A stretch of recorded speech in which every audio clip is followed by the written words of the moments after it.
Hello. In this week's Torah portion, Va'et Hanan, we are told to have the utmost respect for God. Quote, "You shall not take the name of the Lord your God in vain." Unquote. Yet, in spite of this commandment, Jews have a long history of a scrappy relationship with God. We sometimes address God with irreverence, impertinence, impudence, flippancy, rudeness, chutzpah, sauciness, even dismissiveness.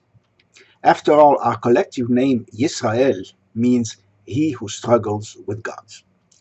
Here are some examples. First, from popular literature. In Shalom Aleichem Tevye the Dairyman, better known as the musical Fiddler on the Roof, the main character Tevye tells God, quote, "Sometimes I wonder when it gets too quiet up there if you are thinking, what kind of mischief can I play on my friend Tevye? You sustain the living with loving kindness, it says in the Amidah, and sometimes with a little food." It may sound like I'm complaining, but I'm not. After all, with your help, I'm starving to death 3 times a day.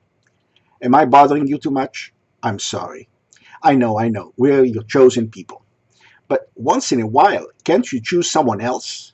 As the good book says, why should I tell you what the good book says? It also manifests itself in jokes, such as the following. A man orders a pair of pants from a tailor. The tailor promises to have them ready in a week, but takes 6 weeks. The pants are nice and fit perfectly, but the customer can't resist criticizing the tailor. You know, it took God only 6 days to make the worlds, and it took you 6 weeks to make just 1 pair of pants? And the tailor replies, but look at these pants, and look at the worlds. It manifests itself in sayings such as, if God lived on earth, all his windows would be broken. And it manifests itself in the liturgy. On Yom Kippur we say, Avinu Malkenu Aseh Lema'ancha Im Lo Lema'amenu. Our Father, our King, act for your sake, if not for ours. Let us now examine in some detail further examples from the Jewish tradition. First, berating God. Here's the story of Honi, the circle drawer. The Talmud says, quote, "The people said to Honi, the circle drawer, Honi Me'agel, pray for rain to fall." He replied, "Go and bring in the ovens on which you have roasted the paschal offerings so that they do not dissolve with the rain." These portable ovens were made of clay and could dissolve in water. This means that he assumed, as a matter of course, that his prayer would be answered. Let's continue. He prayed and no rain fell. What did he do? He drew a circle on the ground, stood within it, and exclaimed, "Master of the universe, I swear by your great name that I will not move from here until you have mercy upon your children and make it rain." Then light rain began to drip. So he exclaimed, "It is not for this rain that I have prayed, but for rain that fills cisterns and ditches and caves." Then lashing rain began to come down with great force. Every drop was as big as the opening of a barrel. So he exclaimed, "It is not for this rain that I have prayed, but for rain of benevolence, blessing, and bounty." Rain then fell normally. At some point, the Israelites in Jerusalem were compelled to go to higher ground for shelter, to the Temple Mounts, because of the rain. They came and said to him, "In the same way as you have prayed for the rain to fall, now pray for the rain to end." He did, and it did. At that point, Shimon ben Chetach, the head of the Sanhedrin, sent him this message: "If you were not Honi, I would have placed you under a ban for the petulant way with which you acted before God. But what can I do to you when you importune God and he accedes to your requests? Like a son who importunes his father and the father lets him have whatever he wants." Unquote. So berating gods can sometimes bring results. Second, mocking God's offers. Here's the story of Rabbi Elazar ben Pedat. The Talmud says, quote, "Rabbi Elazar ben Pedat found himself in very great poverty and had nothing to eat. The rabbis came to inquire about him. He told them, I had a dream just now.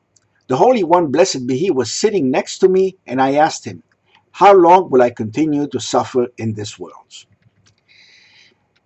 And he replied, Elazar, my son, would you like me to turn the world back to its very beginnings and create it anew? Perhaps then you might be reborn at a time when there's more food. I replied, all this upheaval, and then only perhaps? I then asked him, are the years I have lived more than the years I have left in this world? He replied, yes. I then said to him, if so, I do not want you to turn the world back, because this would delay my arrival in the world to come. God replied, as a reward for refusing my offer, I will grant you in the next world 13 rivers of balsam oil as clear as the Euphrates and the Tigris, which you will be able to enjoy. I asked, that's all? And nothing more? Am I asking from someone who is limited in what he can give? God then flicked me with his fingers on my forehead, and he said to me, Elazar, my son, I have made a ray of light radiate from your forehead as a sign of my love for you. Unquote. Mocking God and negotiating for a better offer can sometimes bring results.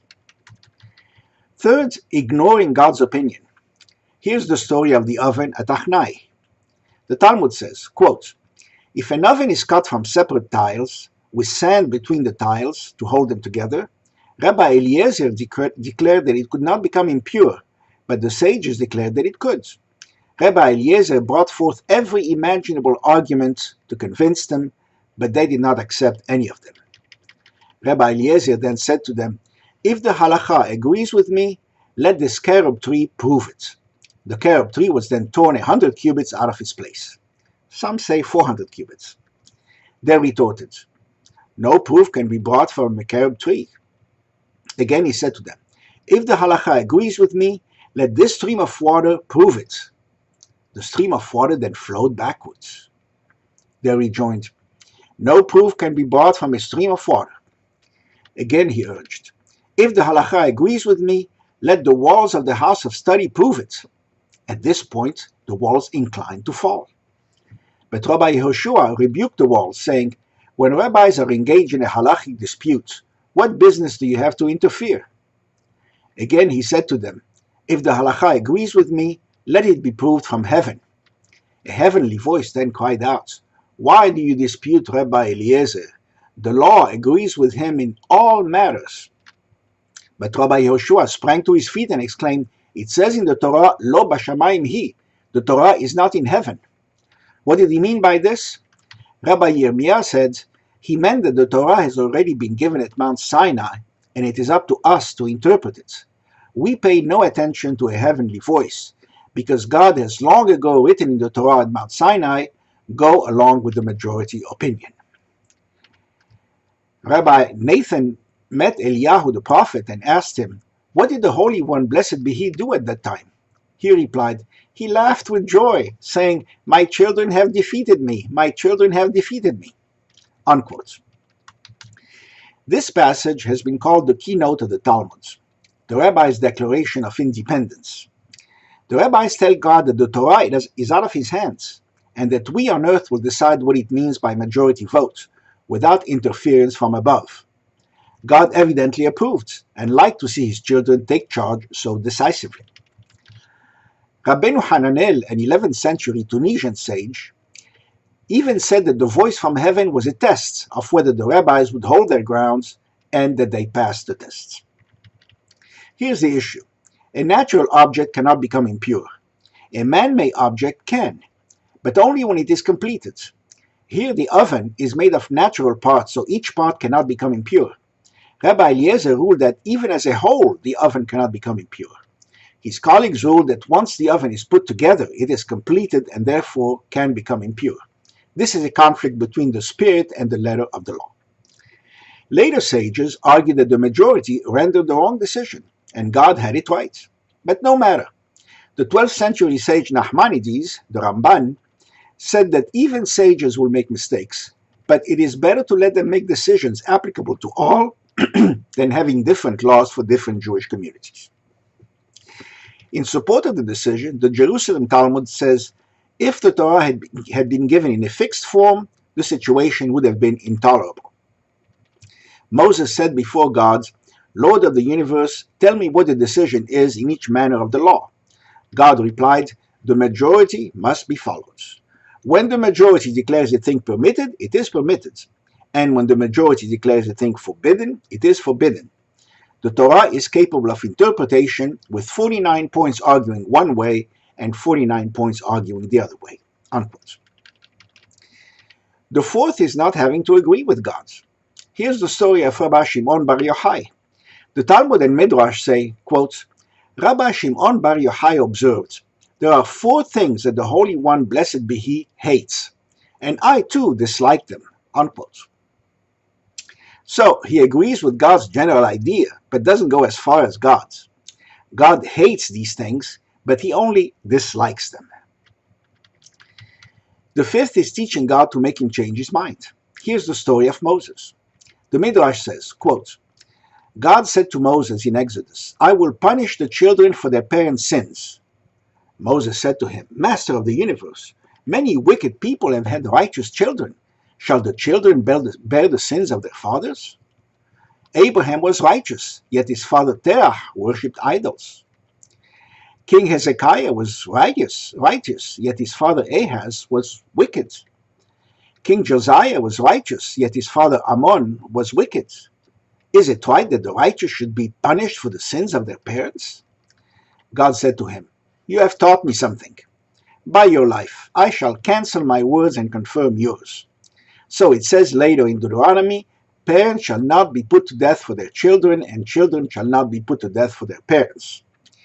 And by your life, I shall record these words in your name," as it says later in 2 Kings, "according to what is written in the book of the law of Moses, as the Lord commanded, saying, Parents shall not be put to death for their children, nor children for their parents." Unquote. The sixth is ignoring God. The Mishnah says, Moses received the Torah from Sinai and transmitted it to Joshua, Joshua to the elders to the prophets, and the prophets transmitted it to the men of the great assembly. Unquote. This opening passage in Pirkei Avot, called the crown of the Mishnah, establishes the legitimacy of the Jewish tradition. But God is not mentioned. Sinai is not a name for God. The Maharal in 16th century Prague explains, to say Moses received the Torah from God might imply that only Moses could transmit the Torah, which is not true. When a rabbi teaches a student, it creates a bond between them. To say Moses received the Torah from God might imply that God could create a similar bond with God, which is not respectful of God. Emphasizing Sinai shows how important the place was. God was speaking, and it was Moses' job to remember. It was as if the Torah came from Sinai, since God was not necessarily interacting with anybody. Ingenious, but not entirely convincing. The seventh is asserting that God needs man. Mystical tradition says that God needs us for 4 reasons. First, God needs us because he loves us, both in the parental and in the passionate sense. But love implies jealousy. 5 times in the Torah, including in the 10 Commandments, God says, "I, the Lord, am a jealous God." Second, God needs us to increase his power. The psalmist says that man provides strength to God. Tenu oz le'elokim, give strength to God. Third, God needs us for his very existence. Rabbi Shimon Bar Yochai taught, "It is written in Isaiah, 'You are my witnesses, said the Lord, and I am God.' This means, when you are my witnesses, I am God. But when you are not my witnesses, it is as if I'm not God." Fourth, God needs us to take over from him. The Midrash says, Rabbi Elazar, the son of Rabbi Yosei, said, "The Holy One, blessed be he, first addressed Israel as his daughter, in the book of Psalms, then his sister, in the Song of Songs, then his mother, in Isaiah." Thereupon Rabbi Shimon Bar Yochai arose and kissed Rabbi Elazar on his forehead, saying, "If this had been the only thing I learned in life, I would have been satisfied." Some would say all this is heretical. Others would say that our importance motivates us to increase our observance. Rav Nachman of Breslov once said, The day that you were born is the day God decided the world could not continue without you. What do you think? More generally, is this a proper way to interact with gods? At the very least, it is a very Jewish way, and testifies to a certain familiarity that our tradition teaches God sometimes appreciates. Shabbat Shalom.